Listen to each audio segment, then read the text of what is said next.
साधारण को अधिकार संपन्न बनाने के पक्षधर थे। पिछले 75 सप्ताह से हमारे देश में स्वाधीनता संग्राम के महान आदर्शों का स्मरण किया जा रहा है। आज़ादी का अमृत महोत्सव मार्च 2021 में दांडी यात्रा की स्मृति को फिर से जीवंत रूप देकर शुरू किया गया है। उस युगांतरकारी आंदोलन में हमारे संघर्ष को विश्व पटल पर स्थापित किया था। उसे सम्मान देकर हमारे इस महोत्सव की शुरुआत की गई। ये महोत्सव भारत की जनता को समर्पित है। देशवासियों द्वारा हासिल की गई सफलता के आधार पर आत्मनिर्भर भारत के निर्माण का संकल्प भी इस उत्सव का हिस्सा है। हर आयु वर्ग के नागरिक पूरे देश में आयोजित इस महोत्सव के कार्यक्रम में उत्साहपूर्वक भाग ले रहे हैं। ये भव्य महोत्सव अब हर घर तिरंगा अभियान के साथ आगे बढ़ रहा है। आज देश के कोने कोने में हमारा तिरंगा शान से लहरा रहा है। स्वाधीनता आंदोलन के आदर्शों के प्रति इतने व्यापक स्तर पर लोगों में जागरूकता को देखकर हमारे स्वाधीनता सेनानी अवश्य प्रफुल्लित हुए होते। हमारा गौरवशाली स्वाधीनता संग्राम इस विशाल भारत भूमि में बहादुरी के साथ संचालित होता रहा। अनेक महान स्वाधीनता सेनानियों ने वीरता के उदाहरण प्रस्तुत किए और राष्ट्र जागरण की मशाल अगली पीढ़ी को सौंपे। अनेक वीर योद्धाओं तथा उनके संघर्षों, विशेषकर किसानों और आदिवासी समुदाय के वीरों का योगदान एक लंबे समय तक सामूहिक स्मृति से बाहर रहा। पिछले वर्ष से हर 15 नवंबर को जनजातीय गौरव दिवस के रूप में मनाने का सरकार का निर्णय स्वागत योग्य है। हमारे जनजातीय महानायक केवल स्थानीय या क्षेत्रीय प्रतीक नहीं है, बल्कि ये पूरे देश के लिए प्रेरणा का स्रोत है। प्यारे देशवासियों, एक राष्ट्र के लिए, विशेष रूप से भारत जैसे प्राचीन देश के लंबे इतिहास में 75 वर्ष का समय बहुत छोटा प्रतीत होता है, लेकिन व्यक्तिगत स्तर पर ये कालखंड एक जीवन यात्रा जैसा है। हमारे वरिष्ठ नागरिकों ने अपने जीवन काल में अद्भुत परिवर्तन देखे हैं। ये गवाह है कि कैसे आज़ादी के बाद सभी पीढ़ियों ने कड़ी मेहनत की, विशाल चुनौतियों का सामना किया और स्वयं अपने भाग्य विधाता बने। इस दौर में हमने जो कुछ सीखा है वो सब उपयोगी साबित होगा, क्योंकि हम राष्ट्र की यात्रा में एक ऐतिहासिक पड़ाव की ओर आगे बढ़ रहे हैं। हम सब 2047 में स्वाधीनता के शताब्दी उत्सव तक की 25 वर्षों की अवधि यानी भारत के अमृत काल में प्रवेश कर रहे हैं। हमारा संकल्प है कि वर्ष 2047 तक हम अपने स्वाधीनता सेनानियों के सपनों को पूरी तरह साकार कर लेंगे। इसी कालखंड में हम बाबा साहेब भीमराव अंबेडकर के नेतृत्व में संविधान का निर्माण करने वाला विभूतियों के विजन को साकार कर चुके होंगे। एक आत्मनिर्भर भारत के निर्माण में हम पहले से ही तत्पर हैं। वो एक ऐसा भारत होगा जो अपनी संभावनाओं को साकार कर चुका होगा। दुनिया ने हाल के वर्षों में एक नए भारत को उभरते हुए देखा है। खासकर कोविड-19 के प्रकोप के बाद इस महामारी का सामना हमने जिस तरह किया है, उसकी सर्वत्र सराहना की गई है। हमने देश में ही निर्मित वैक्सीन के साथ मानव इतिहास का सबसे बड़ा टीकाकरण अभियान शुरू किया। पिछले महीने हमने 200 करोड़ वैक्सीन कवरेज का आंकड़ा पार कर दिया है।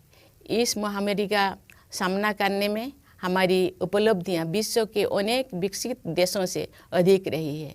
इस प्रशंसनीय उपलब्धि के लिए हम अपने वैज्ञानिकों, डॉक्टरों, नर्सों, पैरामेडिक्स और टीकाकरण से जुड़े कर्मचारियों के आभार हैं। इस आपदा में कोरोना योद्धाओं द्वारा किया गया योगदान विशेष रूप से प्रशंसनीय है। कोरोना महामारी ने पूरे विश्व में मानव जीवन और अर्थव्यवस्थाओं पर कठोर प्रहार किया है। जब दुनिया इस गंभीर संकट के आर्थिक परिणामों से जूझ रही थी, तब भारत ने स्वयं को संभाला और अब पुनः तीव्र गति से आगे बढ़ने लगा है। इस समय भारत दुनिया में सबसे तेजी से बढ़ रही प्रमुख अर्थव्यवस्था में से एक है। भारत को स्टार्टअप इकोसिस्टम का विश्व में ऊंचा स्थान है। हमारे देश में स्टार्टअप्स की सफलता, विशेषकर यूनिकॉर्न्स की बढ़ती हुई संख्या हमारी औद्योगिक प्रगति का शानदार उदाहरण है। विश्व में चल रही आर्थिक कठिनाई के विपरीत भारत की अर्थव्यवस्था को तेजी से आगे बढ़ाने के श्रेय सरकार तथा नीति निर्माताओं को जाता है।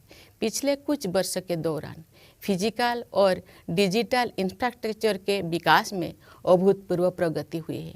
प्रधानमंत्री गति शक्ति योजना के द्वारा कनेक्टिविटी को बेहतर बनाया जा रहा है।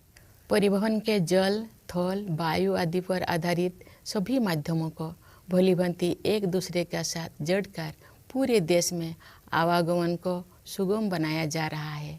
प्रगति के प्रति हमारे देश में दिखाई दे रही उत्साह का श्रेय कड़ी मेहनत करने वाले हमारे किसान व मजदूर भाई बहनों को भी जाता है। साथ ही व्यवसाय की सूझबूझ से समृद्धि का सृजन करने वाले हमारे उद्यमियों को भी जाता है। सबसे अधिक खुशी की बात है कि देश का आर्थिक विकास और अधिक समावेशी होता जा रहा है तथा क्षेत्रीय विषमताएं भी कम हो रही है।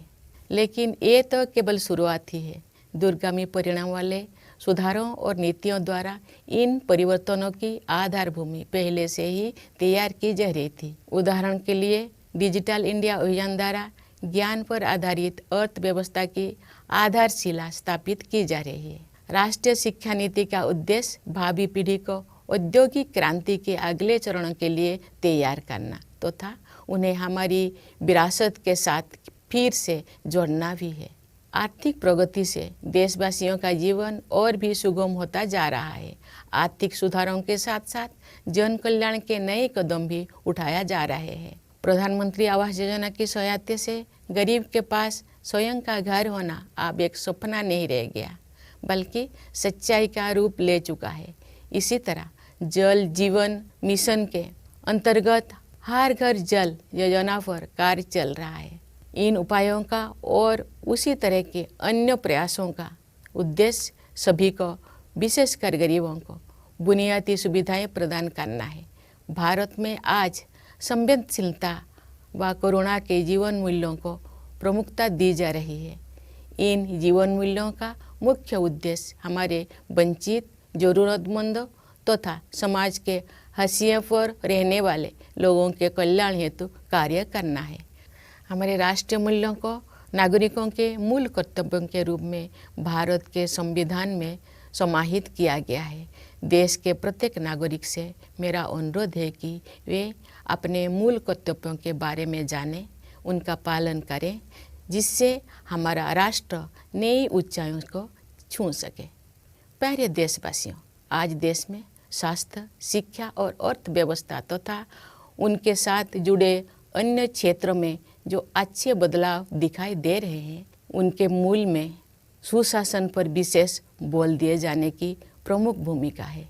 जब राष्ट्र सर्वोपरि की भावना से कार्य किया जाता है तो उसका प्रभाव प्रत्येक निर्णय एवं कार्य क्षेत्र में दिखाई देता है। ये बदलाव विश्व समुदाय में भारत की प्रतिष्ठा में भी दिखाई दे रहा है। भारत के नया आत्मविश्वास का स्रोत देश के युवा, किसान और सबसे बढ़कर देश की महिलाएं हैं।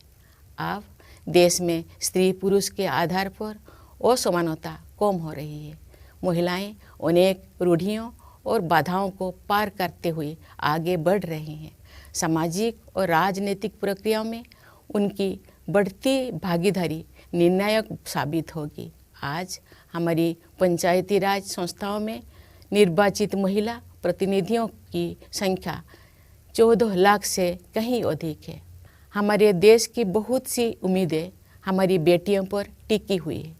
समुचित अवसर मिलने पर वह शानदार सफलता हासिल कर सकती है। अनेक बेटियों ने हाल ही में संपन्न हुए राष्ट्रमंडल खेलों में देश का गौरव बढ़ाया है। हमारे खिलाड़ी अन्य अंतर्राष्ट्रीय प्रतियोगिताओं में भी देश को गौरवान्वित कर रहे हैं। हमारे बहुत से विजेता समाज के वंचित वर्गों में से आते हैं। हमारी बेटियां फाइटर पायलट से लेकर स्पेस साइंटिस्ट होने तक हर क्षेत्र में अपना परचम लहरा रहे हैं। प्यारे देशवासियों, जब हम स्वाधीनता दिवस मनाते हैं तो वास्तव में हम अपनी भारतीयता का उत्सव मनाते हैं। हमारा भारत अनेक विविधताओं से भरा देश है, परंतु इस विविधता के साथ ही हम सभी में कुछ ना कुछ ऐसा है जो एक समान है।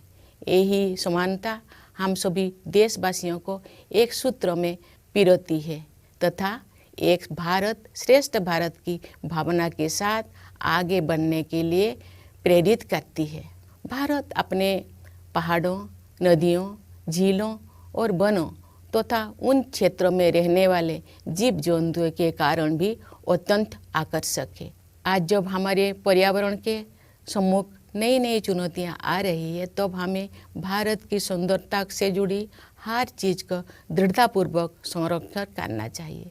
जल, मिट्टी और जैविक विविधता का संरक्षण हमारी भावी पीढ़ियों के प्रति हमारा कर्तव्य है।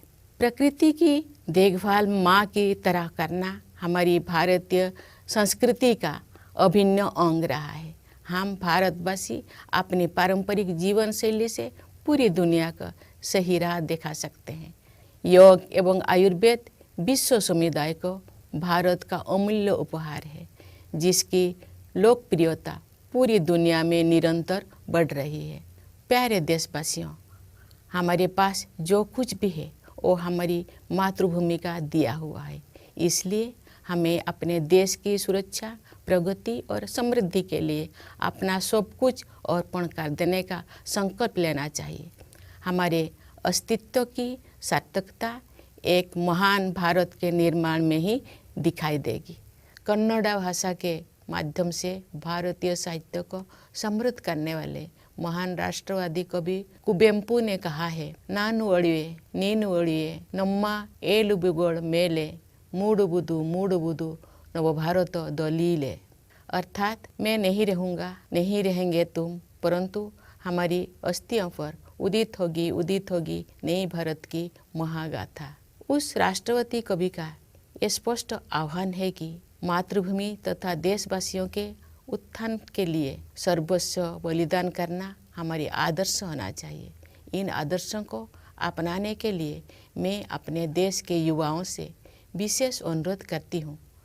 वे युवा ही 2047 के भारत का निर्माण करेंगे। अपना संबोधन समाप्त करने से पहले मैं भारत के सशस्त्र बलों, विदेशों में स्थित भारतीय मिशनों और अपनी मातृभूमि को गौरवान्वित करने वाले प्रवासी भारतीयों को स्वाधीनता दिवस की बधाई देती हूँ। मैं सभी देशवासियों के सुखद और मंगलमय जीवन के लिए शुभकामनाएं व्यक्त करती हूँ। धन्यवाद। जय हिंद।